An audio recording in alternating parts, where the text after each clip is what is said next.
17 తారీఖు రాగానే తెలంగాణలో పెద్ద చర్చన నడుస్తుందో విలీన దినోత్సవం అని కొందరు, విద్రోహ దినోత్సవం అని కొందరు, విమోచన దినోత్సవం అని ఇంకొందరు. ఇట్లా ఎవరికి నచ్చినట్లు వాళ్ళు చెప్తూనే ఉంటారు. కానీ తెలంగాణ వచ్చినాక పోయిన కారు పార్టీ సర్కారు మాత్రం జాతీయ సమైక్యతా దినోత్సవం అని జరిపితే ఈ సర్కారు మాత్రం ప్రజాపాలన దినోత్సవం అని చెప్తున్నది. మరి కార్యం ఎట్లా నడిచిందో ఓ నజరేద్దాం పాండ్రి.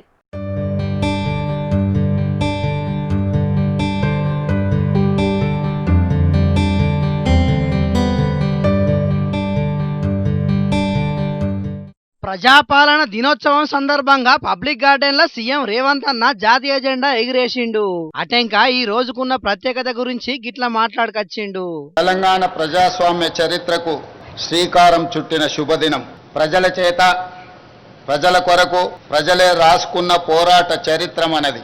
నిజాం నియంతృత్వంపై సామాన్యుడు సాయుధ పోరాటంతో సాధించుకున్న విజయం ఈ రోజు మనము అనుభవిస్తున్న ప్రజాస్వామ్యం. ప్రపంచ ఉద్యమాల చరిత్రలో సువర్ణాక్షరాలతో లిఖించదగ్గ ఘనత తెలంగాణ సాయుధ పోరాటానిది. 1948 సెప్టెంబర్ 17 ఈ పోరాటంలో ప్రజలు విజయం సాధించి స్వేచ్ఛా పతాకను ఎగరవేసిన రోజు.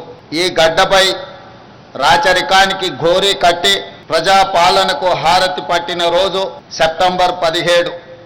అందుకే ఇది ప్రజాపాలన దినోత్సవం. గింత గొప్ప పోరాటం చేసిన ఈ గడ్డ మీద ప్రజాపాలన చేస్తున్నామని సీఎం రేవంత్ అన్న గొప్పగా చెప్పుకొచ్చిండు. కాంగ్రెస్ పార్టీ ప్రభుత్వాలు రైతుల కోసం ఎప్పటికప్పుడు గొప్ప గొప్ప పథకాలు అమలు చేస్తున్నాయని అన్నాడు.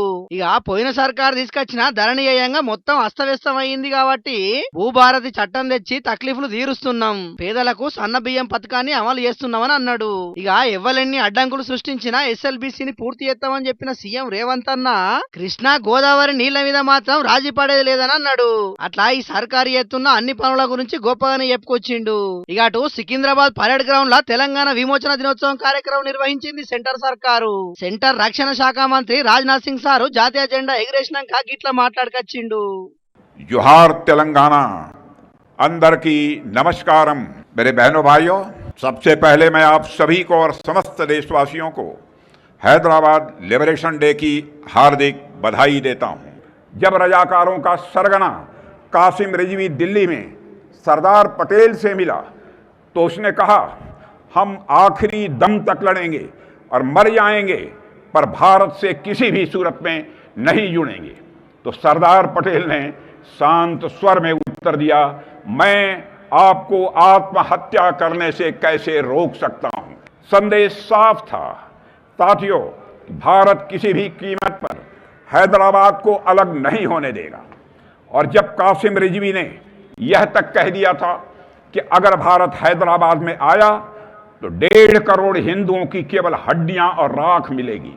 నిజాం పాలనలా రజాకారులు చాలా దారుణాలు చేసిరని చెప్పిన రాజ్నాథ్ సింగ్ సారు వాళ్ళ ఆగడాలు తట్టుకోలేకనే ప్రజలు తిరగబడ్డారని అన్నాడు.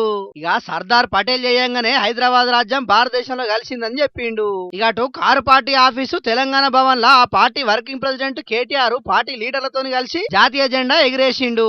ఇక అట్లనే రాష్ట్రంలో ఉన్న అన్ని జిల్లాలు సర్కార్ ఆఫీసులలో మంత్రులు, ఎమ్మెల్యేలు, అధికారులు జాతీయ జెండా ఎగిరేసి ప్రజాపాలన దినోత్సవాన్ని జరిపి ఆనాటి రోజులను గుర్తుకు చేసిండ్రు. హైదరాబాద్ రాజ్యం నుంచి మహారాష్ట్ర, కర్ణాటకలో కలిసిన ప్రాంతాలు మంచిగానే ఉన్నాయి గానీ 77 ఏళ్లు గడిచినా ఇప్పటి సుతం సెప్టెంబర్ 17 తారీఖు అనేది తెలంగాణలో ఇంకా వివాదాస్పదంగానే ఉంటున్నది.